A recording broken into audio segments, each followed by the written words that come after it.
Today's conversation is sponsored by First Generation Capital Partners. If you're an accredited investor and you want to know about how we're helping other accredited investors keep more of their income, go to firstgencp.com/going long.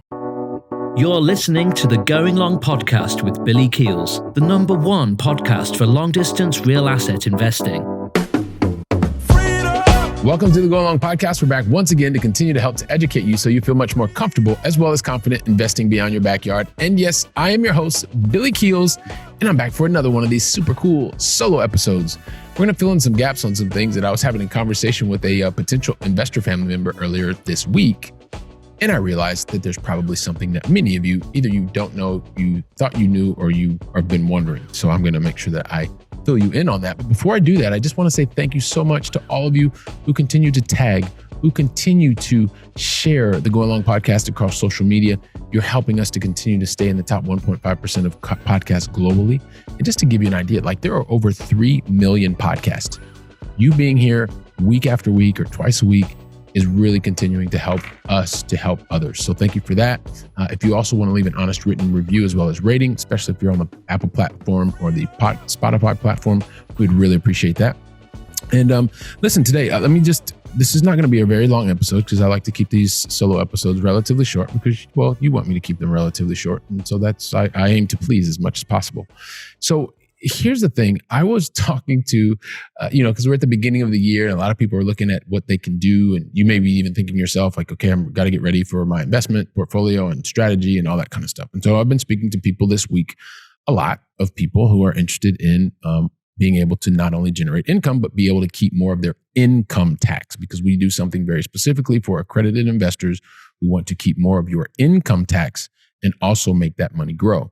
So if that sounds like something that you may be interested in as well, you may want to just go to, we've made a nice little PDF for you. Go to firstgencp.com/going long. You can find out about that, especially if you're an accredited investor looking to keep more of your income tax as well as make that money grow. So anyway, so one of the things that happened is we had this conversation and the guy was speaking to me and he was like, well, you know what? I don't really know much about you. I don't know your backstory. I've kind of heard you on a couple podcasts. I've seen some of the stuff on your blog over at firstgencp.com/blog. But I don't really know like your backstory. Would you mind telling me? And I was like, oh, you know what? That's a pretty good idea. So what I thought I would do today, and this is a very Reader's Digest version, showing my age, I thought I would get everyone just a very quick understanding of who the host of your Going Long podcast is, Billy Keels. And I'll probably do another one of these in a couple of months because life is always evolving. But here's the deal.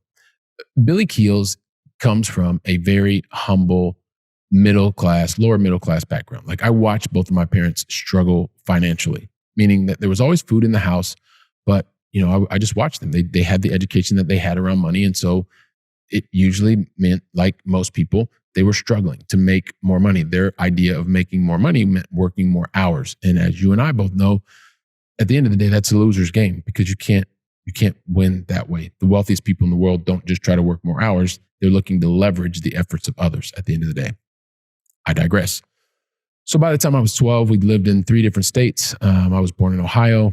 Brother and sister were born in Colorado. And then we eventually moved to Texas, where we were there for a while. My dad was in the oil industry. Mom went down there as well, was really involved in church. And one of the things that we always saw, no matter where we were, was our parents always said, continue to work harder, study, get the good grades. And when you do that, then we wouldn't have to do the same types of jobs that they did. So that was like the motivation. And then we were very fortunate because we always were in very good school districts. There's a really good part of that because we got access to great education. The kind of downside to that was we weren't able to afford the things that most of my friends were able to afford because my parents were working 2 jobs. It wasn't daddy working and mommy at home or mommy working and daddy at home, which is what happened with a lot of my friends. And so what that did is it added another motivator for me, like continue to work hard because I was surrounded by really cool, nice people who had good lives. And I realized I could also be a really good, cool, nice person, just had to work hard, get some specialized knowledge. So not only did I do that, got really good grades in high school, really good grades in college, where I went to school at Miami of Ohio in the southwest of Ohio. I guess I can say go Red Hawks at this point in time. So we were called something different back in the day. But here's the deal. Even with 2 degrees, really great grades, I got rejected twice from my dream job because I wanted to work for Procter & Gamble. I'd never been used to being rejected. That was like the hardest, most humbling thing for me ever. I decided when I got rejected the first time with 1 degree, moved overseas, got a second degree because that was a Spanish degree. I had marketing in Spanish. And even with that second degree overseas experience, I got rejected again. Really difficult to deal with. But if it wasn't for a very good friend of mine named Andy, and massive shouts out to Andy because this dude is just amazing. So Andy tells me about these people who were traveling around the world, based in St. Louis, Missouri. There were about 6,000 people that applied for the role. I was one of 26 who got accepted right before the 1996 Olympics. That thing absolutely just changed my life, right? Because between the ages of 21 and 26, I'd worked and traveled throughout some 58 different countries. It was amazing. Game changer, working, traveling 25, 28 days a month, tested so many different things that I thought were reality, tested the way that I approach situations, and just overall helped to make me a better person. And so I didn't see myself going to a normal 9-to-5 job. So what I did was, well, like everybody, you take a 1-year sabbatical when you're 26 years old, right? I say that kind of tongue in cheek. But I took the 1-year sabbatical. As I took the 1-year sabbatical, went overseas, got accepted at a great university in Paris called the Sorbonne. In the beginning, I used to say the Sorbonne, but it's La Sorbonne, which was very fantastic. Made a lot of great friends, learned how to salsa dance, believe it or not, learned more about wine. And yes, I did learn about French language and culture. After that, didn't want to go back to the States, worked with a lot of really influential Fortune 500 people. And fortunately, I started working in the IT sector, got into hardware, left Paris, moved down to Montpellier, which was absolutely fantastic. Great town full of really cool young people from all over Southern Europe. It was absolutely fantastic. And guess what happens? Well, right before I get ready to move to Italy, I meet this young lady who's from Spain, and she was on her way back to Spain. She moves to Spain. She and I stay in touch. I'm living in Italy. I'm starting up this sales team. She visits me in Italy. We stay in touch, blah, blah, blah. Well, I moved back to France, and eventually I moved to Barcelona, Spain, because that's where she was from. And so that's where I wanted to go. Went to Barcelona for love and ended up getting married. Had 2 kids. Kids are now, 11 and 13. So they've grown a while. And also during my time in corporate, a couple things happened. I had some real life situations happen to me. I went from hardware to software, got into the enterprise software space. While I was there, I realized that I had no control of the financial outcomes of my life because the stock market crashed in 2000 and then it crashed again in 2008. What I'd always been told was if something happens once, shame on them. If the same thing happens twice, shame on you. And the stock market had my control of my financial life, which I didn't really know a lot about, but I knew it was really important. So I decided to start investing in real estate. Started with small multifamily buildings that were in the state of New Jersey. Would never, ever, ever do that again. Bless everyone who's investing in New Jersey. But at least I got started. And fortunately, I got into a number of different assets. So I bought a mobile home park, got into ATM machines with other people, found out I was an accredited investor. I think I've told most of you that before. And then I figured I could put a couple $100,000 with other people. They do the work and then I get the return. And then I also found out the difference between active and passive income because all of the things I was doing was passive and I was still paying massive tax bills.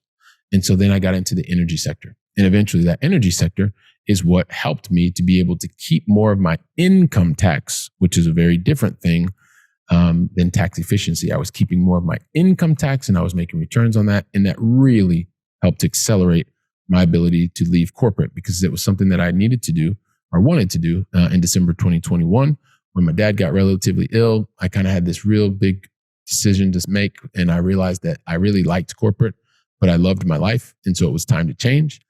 Since then, I've now put my full time and energy, no pun intended, into helping other high wage earners, high income, as well as high net worth individuals to be able to invest in with a very small exclusive group of investing family members.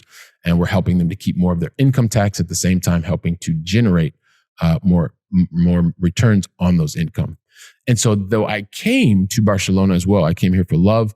I am staying for legacy because this is an absolutely amazing place to see my 2 children grow up. It's a fantastic city and there's so many opportunities here. So I feel like I hadn't really necessarily told my backstory in a while, and I'll probably tell it every once in a while, but Listen, I appreciate the person who was talking to is interested in becoming a part of our investor family member. Wanted to know about that. And hopefully you found this solo episode useful to you. Hopefully it hasn't gone too terribly long. But anyway, yeah, if you want to know more about how we're helping high wage earners as well as high net worth individuals investing in the energy space to be able to keep more of your income as well as generate returns on that income, just go to firstgencp.com/going long. And listen, I'll be looking forward to welcoming you back to the very next conversation. And that will happen pretty soon. All right, go out and make it a great day. And thank you very much. Trust that you enjoyed today's conversation. And once again, today's conversation was sponsored by First Generation Capital Partners. If you're an accredited investor and want to find out more about how we're helping accredited investors to gain their personal freedom even faster, go to firstgencp.com/going long.